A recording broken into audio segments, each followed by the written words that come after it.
Here we are again, another episode of Market Weekly, your weekly dose of market trends, money stories, and global shift that matters to your wallet. So this week, we're taking a look at some of our top stories. Gtco becomes the first Nigerian bank to post 1 trillion naira profit. What does this mean for the banking sector? Also in focus, UBA's historic 766 billion naira profit. CWG Software's driven surge. Access Bank, 194 billion naira commercial paper launch. And Trump also taking a look at fresh wave for tariffs shaking up the global market. Let's get into some of the top stories. Gtco hits 1 trillion naira in profit, and this is a new benchmark in the banking sector. Guaranty Trust Holding Company, Gtco, has made a historic victory as regards their 1 trillion naira profit in 1 trillion naira in annual profit. Now, here is the breakdown. We're seeing that profit after tax jumped by 221% year on year to 1 trillion naira in 2024. Their gross earnings also climbed to 120%, 2.1 trillion naira. That's their gross earning, and it was powered by strong interest income. And taking a look at what happened as regards the interest rate, it was quite a tough one in 2024. Look at how high the interest rate was, and a lot of these banks made a truckload of money from interest income. Return on average equity reached 50%, with shareholders set to receive a total dividend of 3 naira 20 kobo per share. Now, why does this really matter? Investors' confidence is one of the reasons why all of this matters, because we're seeing GTCO's result has raised the bar for the banking profitability and investors' returns.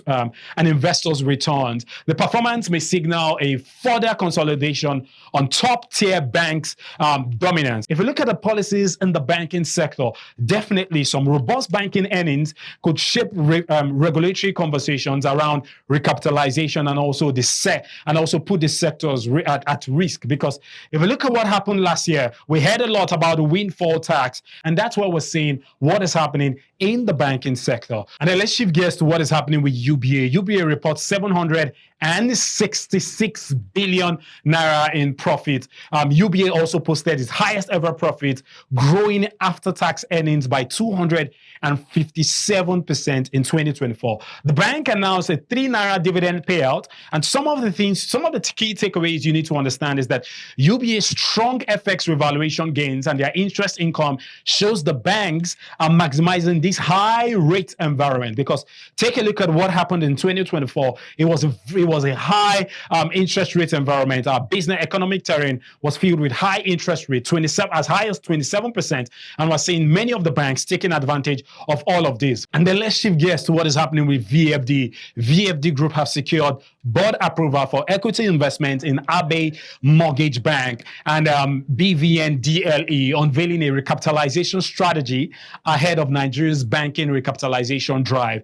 Why does all of this matter? It signals proactivity as regards how they respond to investors' interest. A lot of investors are expecting more financial groups to follow the same strategy as regards meeting up with their recapitalization obligations in the second quarter of 2025. Now, let's take a look at what is happening with CWG's profit.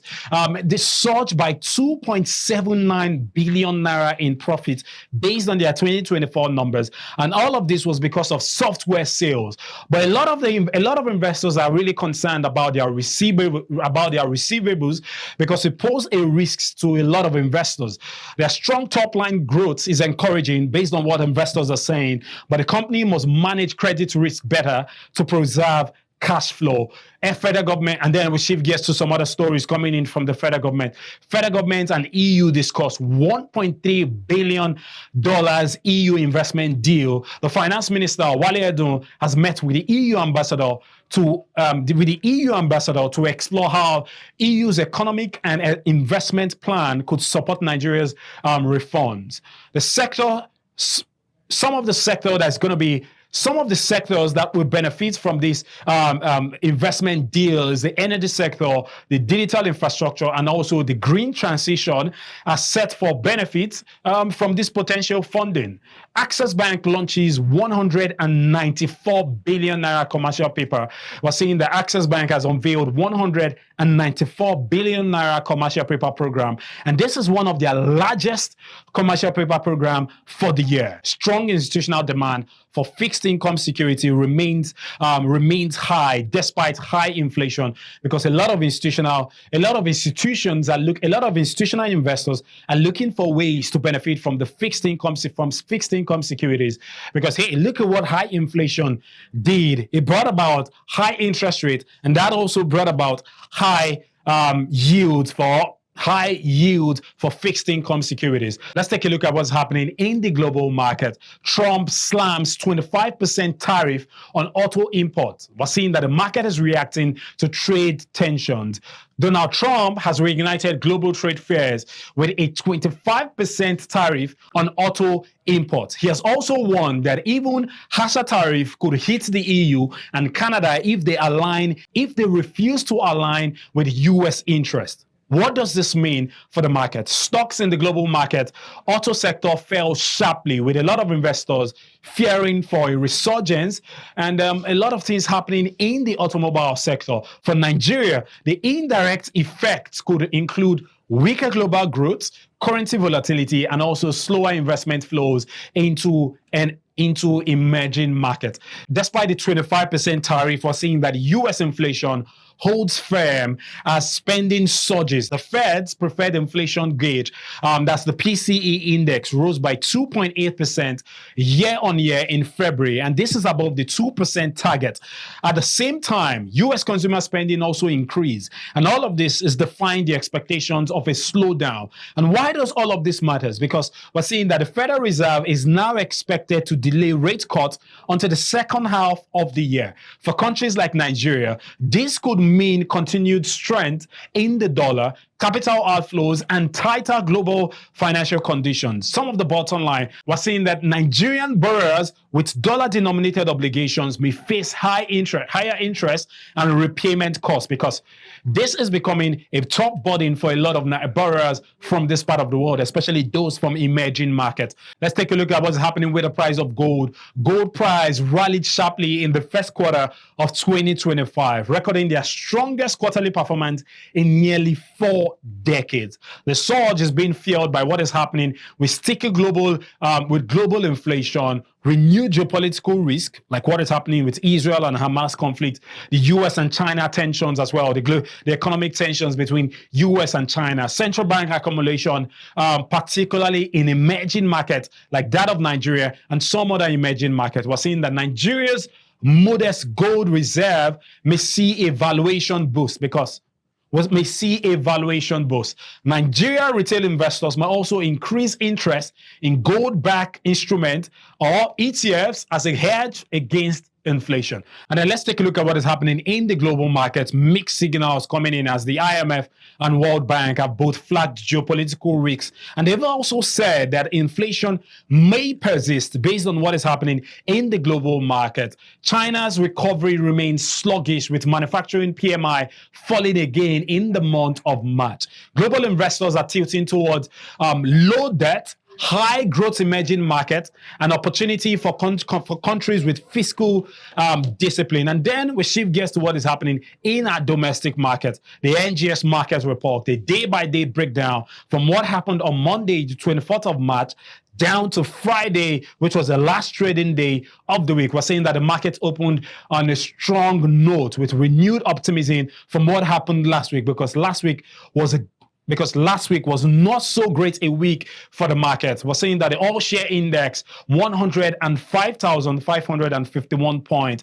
That's some 0.5% gains in the market. The market capitalization, 66 trillion naira. Some of the top gainers, Royal Exchange amongst the top gainers, 10% gains in the market. Livestock feed, 9.87% gains in the market.